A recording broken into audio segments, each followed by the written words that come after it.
Assalamualaikum warahmatullahi wabarakatuh.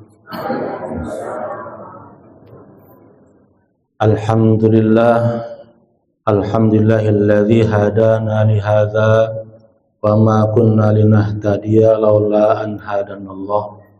Asyhadu an la ilaha illallah wahdahu la syarikalah. Wa asyhadu anna sayyidana wa nabiyyana Muhammadan abduhu wa rasuluh la nabiyya wa la rasula ba'da. Allahumma fa shalli wa sallim wa barik ala sayyidina wa maulana Muhammadin wa ala alihi wa ashabihi ajma'in, amma ba'du. Fa ya ayyuhal muslimun usikum wa nafsi bi taqwallah faqad faza man ittaqa. Hadratul muhtaram wal mukarram, para sesepuh, tokoh masyarakat, para kiai, bapak-bapak, ibu-ibu, jamaah yang dirahmati Allah Subhanahu wa taala. Kita sampai pada pasal atau bab tentang kewajiban kita atau seyogyanya kita untuk mencintai Allah Subhanahu wa taala. Sebagaimana juga kita diperintahkan untuk menyembah Allah Subhanahu wa taala. Dalam surat Al-Baqarah ayat 1 sampai 5 dan seterusnya, Allah menjelaskan kenapa kita harus menyembah Allah. Jadi sebelum ada perintah menyembah Allah, Allah uraikan dulu dari alif lam mim, Dzalikal kitabu la raiba fihi hudal lil muttaqin. Alif lam mim hanya Allah yang tahu apa maksud daripada alif lam mim tersebut. Dzalikal kitab. Dalam bahasa Arab, dzalika itu isim isyarah lil bu'di. Kata petunjuk untuk benda yang jauh. Zalika, tilka, zalika untuk muzakkar, tilka untuk muannas. Itu kata tunjuk untuk benda yang jauh itu. Hadza, hadhihi itu isim isyarah untuk kata benda yang dekat. Hadza kitabun, ini kitab, dekat dengan kita. Tapi kenapa di sini Zalikal kitabu la raiba fi? Dalam Al-Quran terjemahannya ini kitab, bukan itu kitab. Ternyata zalika dalam kalimat Al-Quran ini menjelaskan tentang betapa agungnya Al-Quran itu. Maka walaupun artinya zalika, tetapi menggunakan kata zalika tetapi artinya ini di depan kita. Zalika menunjukkan betapa agungnya Al-Quran. Zalikal kitabu la raiba fihi. Kitab ini tidak ada keraguan di dalamnya, hudal lil muttaqin. Petunjuk bagi orang-orang yang bertakwa. Allah kasih dulu definisinya. Kasih dulu keterangannya, orang bertakwa. Kitab ini petunjuk bagi orang bertakwa. Kemudian Allah uraikan siapa orang yang bertakwa itu. Alladzina yu'minuna bil ghaib wa yuqimuna sholata wa mimma razaqnahum yunfiqun. Pertama tanda-tanda orang bertakwa itu, siapa orang bertakwa itu? Yang pertama adalah orang-orang yang beriman terhadap yang hal-hal yang gaib. Allah adalah maha gaib. Maksudnya Allah menerangkan bahwasanya dia orang bertakwa, orang yang beriman kepada yang gaib, pada Allah Subhanahu wa taala. Kemudian mendirikan sholat. Itu tanda-tanda ciri-ciri orang bertakwa. Kemudian menginfakkan sebagian hartanya yang Allah berikan kepada dia. Kemudian berikutnya adalah tandanya adalah dia beriman kepada kitab yang diturunkan sebelum kepada Rasulullah dan kepada Rasulullah itu sendiri. Mereka lah orang-orang yang mendapatkan petunjuk. Allah jelaskan dulu. Ini kitab, Al-Quran ini petunjuk bagi orang yang bertakwa. Siapa orang bertakwa itu? Allah uraikan. Terus satu. Ketika sudah tahu itu urutan orang bertakwa, maka kita ini merasa nggak sebagai orang bertakwa dengan poin-poin tadi. Maka alhamdulillah kita termasuk dari golongan orang-orang yang bertakwa. Ya, kita beriman pada Allah. Makanya ada iman, ada Islam, ada ihsan. Iman itu pondasinya dulu. Akidahnya, percaya nggak kita sama Allah? Percaya. Beriman nggak kita pada Allah? Beriman. Bagaimana wujud iman kita adalah sebagaimana Islam kita. Sebagus apa Islam kita, maka sebagus itu juga iman kita. Sebagus apa amaliyah kita, maka sebagus itu pula iman kita. Maka orang yang beriman pasti amal ibadahnya luar biasa. Kemudian pasti ihsan. Setelah itu selesai Allah menjelaskan tentang orang-orang yang bertakwa, kemudian ayat berikutnya adalah Allah menjelaskan tentang orang-orang kafir. Innal ladzina kafaru sawa'un 'alaikum. Sesungguhnya orang-orang kafir itu sama saja. Baik mereka dikasih penjelasan, dikasih keterangan, dikasih, mereka tidak akan pernah beriman. Summun bukmun umyun fahum la yarji'un. Allah sudah tutup mereka itu summun, tuli, bukmun itu bisu. Umyun fahum la yarji'un. Mereka juga buta, tidak akan bisa kembali. Maksudnya ini kiasan.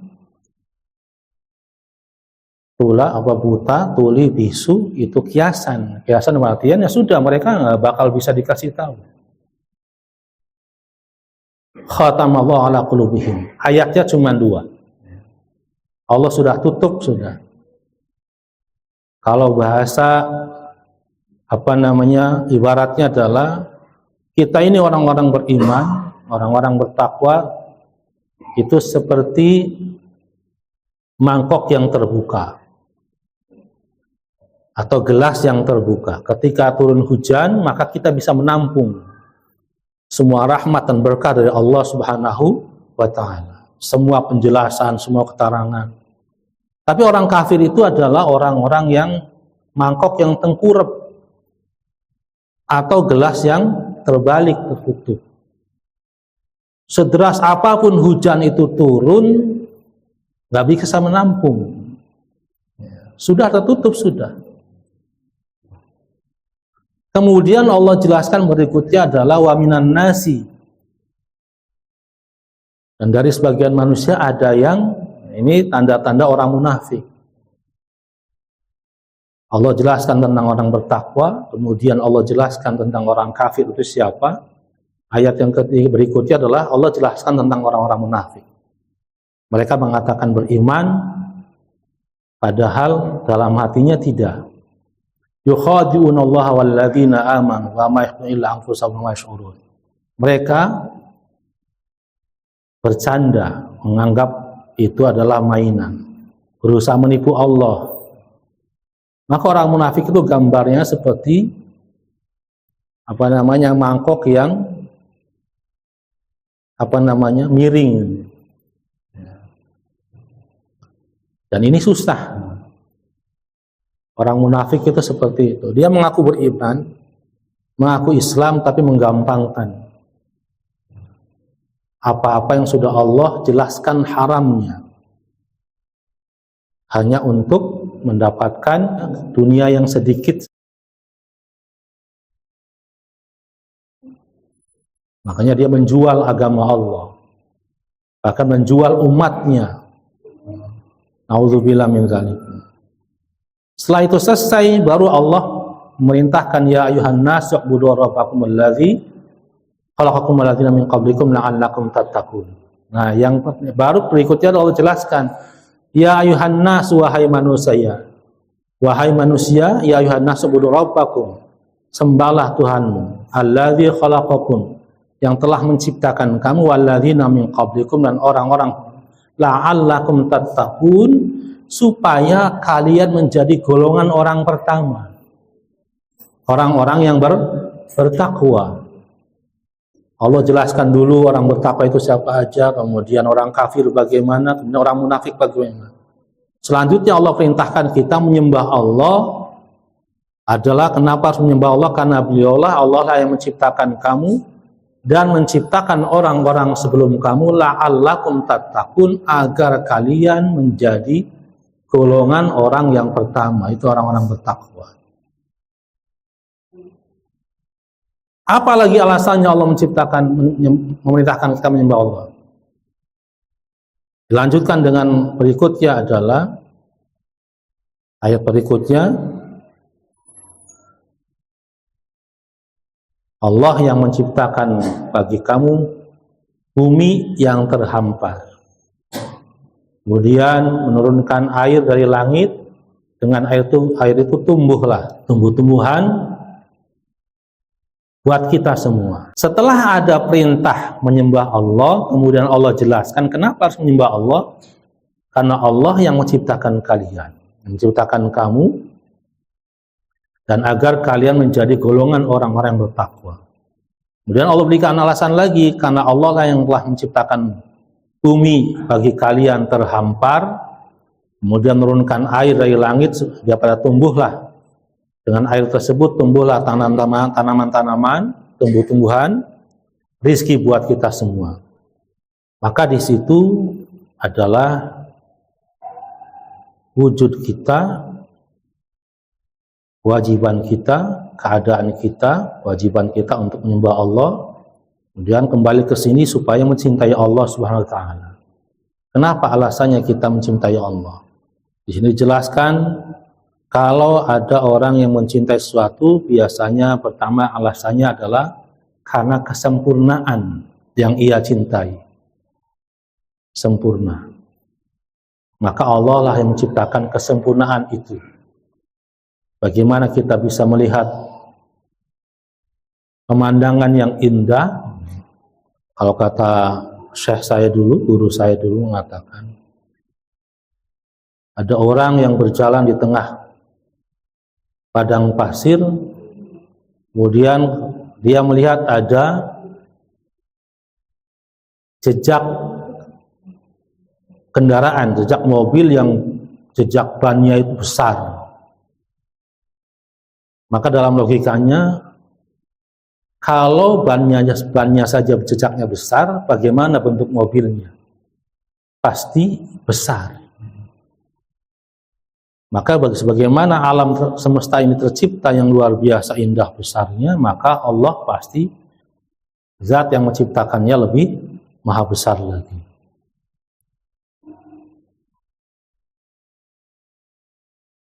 Dan iman kita ini terus harus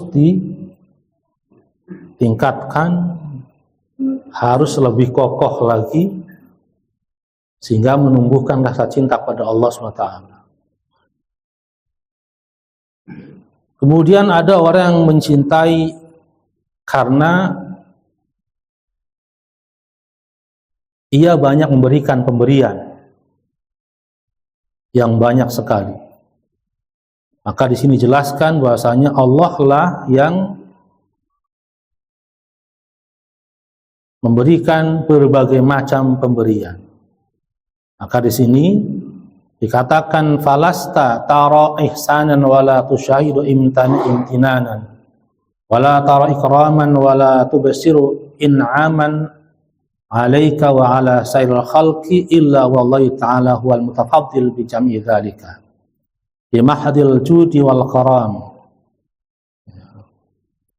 Bukankah kamu melihat kebaikan-kebaikan dan kamu menyaksikan pemberian-pemberian yang luar biasa banyaknya, dan kamu tidak melihat kemuliaan dan tidak bisa merasakan kenikmatan atas diri kamu dan atas seluruh makhluk kecuali Allah Subhanahu wa taala yang memiliki keutamaan itu, yang memberikan itu semua.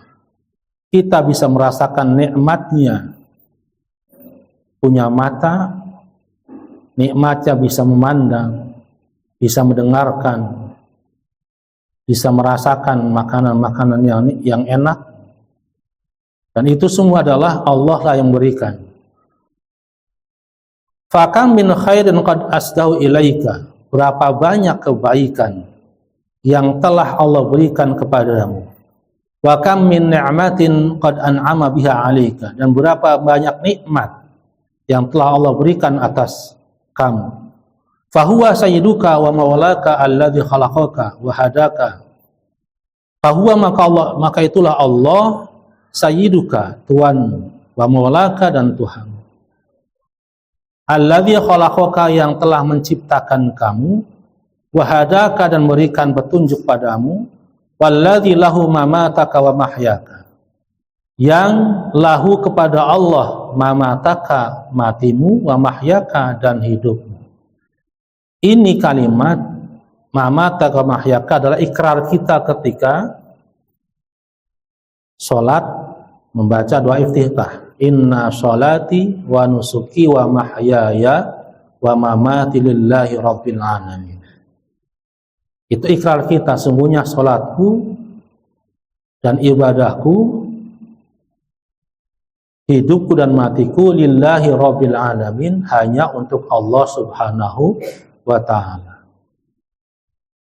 Walladzi at'amaka wa saqaka wa kafaka wa rabbaka wa askanaka. Walladzi, dan Allah lah yang at'amaka, memberikan kamu makan, wa saqaka, dan memberikan kamu minum, wa kafaka, dan mencukupkan kamu, wa rabbaka, dan mendidik kamu dan memelihara kamu, wa askanaka, dan menempatkan kamu, wa awaka, dan memberikan keamanan pada kamu. Yarol qabiha minka, yaro, Allah melihat al-qabiha minka, keburukan yang ada pada kamu, fayasturuhu, maka Allah menutupinya. Kalau bukan karena rahmat Allah, maka kita semua akan kelihatan keburukan-keburukan kita. Allah memandang, ada melihat pada kita keburukan kita, kejelekan-kejelekan kita, Allah tutupi.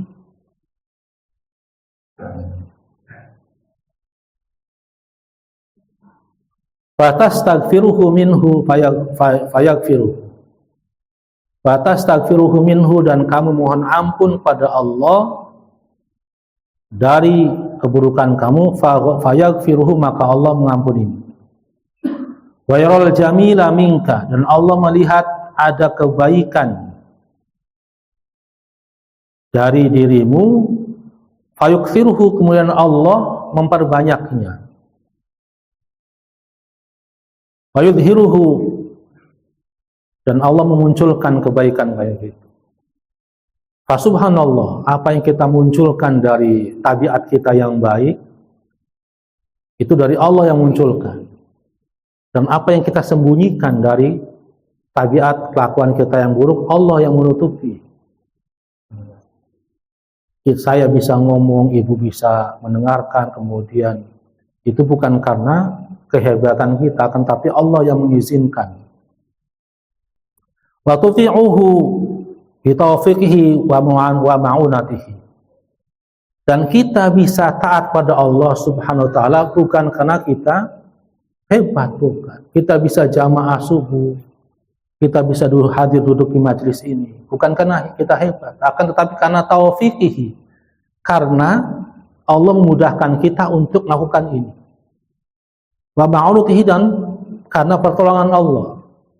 Kalau bukan karena taufik dan ma'unah Allah, kita ini yang diliputi oleh hawa nafsu dan diliputi oleh setan, gak mungkin bisa hadir di sini. Bayangkan, setan itu mengalir dalam tubuh kita seperti aliran darah yang ada. Maka kalau bukan karena ma'unah dan taufik Allah, gak mungkin kita bisa hadir di sholat jamaah di sini. Jadi bukan karena kehebatan kita. Semuanya atas Allah Subhanahu wa taala. La haula wala quwwata illa billah. Fayunawwihu bismika fil ghuyubi wa yaqdhafu ta'zimika wa hubbika fil qulubi. Kemudian Allah menempatkan nama kita di tempat yang tinggi dan meletakkan keagungan dan cintanya dan cinta kamu fil qulubi di hati setiap orang. Yang kedua, selanjutnya adalah ta'sihi bi ni'matihi fala yamna'uhu wujudul isyani an ifadatihi al-ihsan. Kita taat kepada Allah atas bantuan pertolongan Allah, wa ta'si, dan kita bermaksiat pada Allah bi ni'mati, dengan nikmat-nikmat yang Allah berikan pada kita. Dikasih nikmat tapi digunakan untuk maksiat. Yang ngasih nikmat siapa? Allah. Malah kita bermaksiat. Kalimat selanjutnya kita perhatikan. Walaupun begitu, Allah yang ngasih harta, Allah yang ngasih makanan, tetapi kita gunakan untuk maksiat, fala yamna'uhu wujudul isyan an ifadatil ihsan. Tetapi itu semua Allah tidak mencegah. Tidak mencegah, tidak menahan, karena adanya maksiat yang kita lakukan, Allah tidak menahan kebaikannya kepada kita. Masih dikasih hidup, masih dikasih nafas. Kalau kita mah luar biasa marahnya. Kita punya anak, kita didik, kita rawat sampai besar. Pas besar ngelawan kita, gimana perasaan kita? Luar biasa. Karena kita manusia biasa. Pasti marah, diusir. Kecilnya saya mandiin, saya ngebokin, pas gede begini kan rupanya. Lawan orang tua, ngamuk luar biasa. Tapi Allah yang ngasih nikmat, Allah ngasih rezeki, Allah, nikmat dan rezeki yang Allah berikan pada kita, kita gunakan untuk maksiat. Allah masih baik sama kita. Gak diusir kita. Kalau diusir kemana kita larinya? Allah tunggu kapan tobatnya. Itu luar biasa Rahman-Rahimnya Allah. Masa kita dienteni, sok mangga. Angger bae masih dikasih nikmat. Kalau kita mau sudah saya usir, ngapain? Fa kaifa yanbaghi laka an tuhibba ghairar rahim hadzal ilahul karim. Maka bagaimana kamu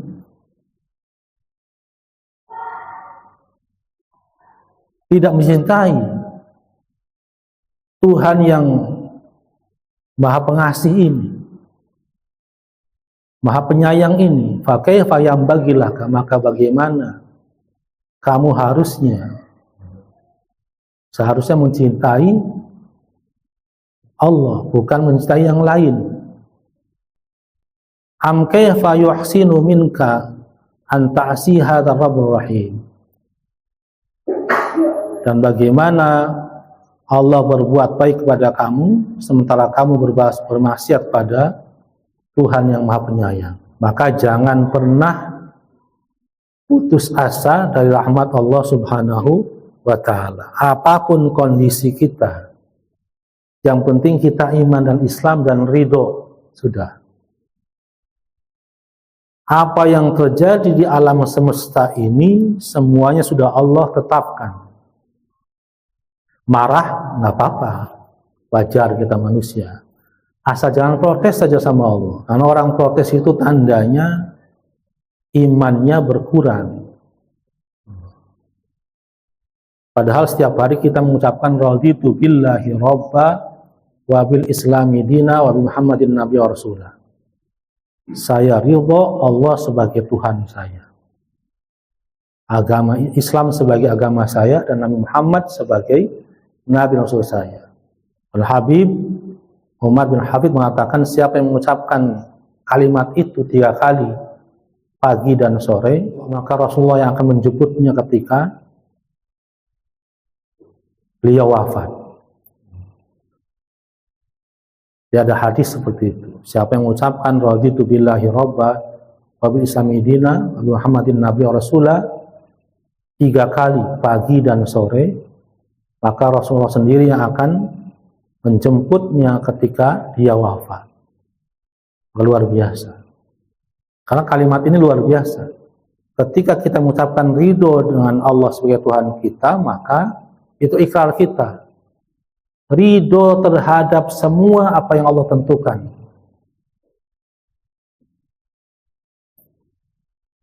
Kalau kita masih marah, berarti iman kita masih kurang. Wa'lam anna aslul mahabbati al-ma'rifata wa thamratuha al-musyahadatu adna darajatiha an yakuna hubbullahi huwal ghalib ala qalbika. Wa'lam, dan ketahuilah anna aslal mahabbati, bahwasanya sumber kecintaan itu, sumber cinta itu al-ma'rifatu adalah mengenal Allah Subhanahu wa ta'ala. Ada satu kata-kata hikmah, man arafa nafsahu arafa rabbahu. Barang siapa yang mengenal dirinya, maka dia mengenal Tuhannya. Apa maksudnya kata-kata ini? Barang siapa mengenal dirinya, maka dia akan mengenal Tuhannya. Kita harus kaji diri kita sendiri. Kita ini jelegedeg hadir di dunia ini untuk apa? Apa tujuan saya? Apa tujuan Allah mengadakan kita? Kok bisa ada? Ada tujuannya. Sehingga Allah berfirman dalam Al-Quran, tidaklah aku ciptakan sesuatu di alam semesta ini itu dengan sia-sia. Pasti ada tujuan-tujuannya. Maka kalau orang merenungi diri, maka ada istilah dia akan mengenal Tuhannya. Maka sumber cinta adalah al-ma'rifah, mengetahui, mengenal Allah. Wa thamratuha, dan buahnya adalah al-musyahadah. Buahnya adalah al-musyahadah, adalah penyaksian.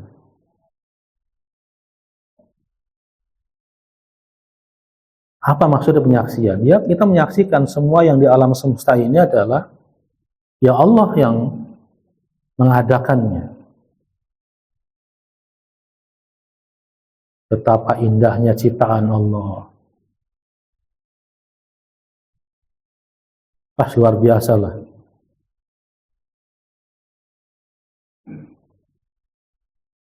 Wa adna darajatiha ayyakuna hubbullahi wal ghalib, dan derajat yang paling rendah daripada cinta kepada Allah adalah an yakuna hubbullahi wal ghalib ala qalbika, menjadikan cinta Allah itu menang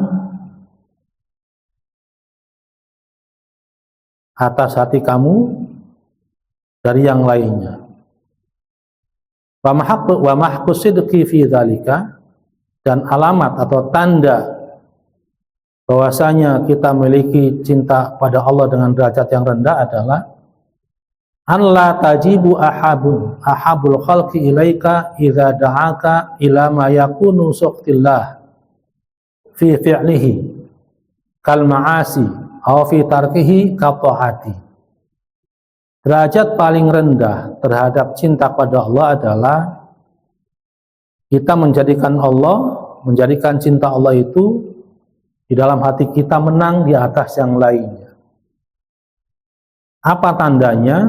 Alamatnya adalah kita tidak menjawab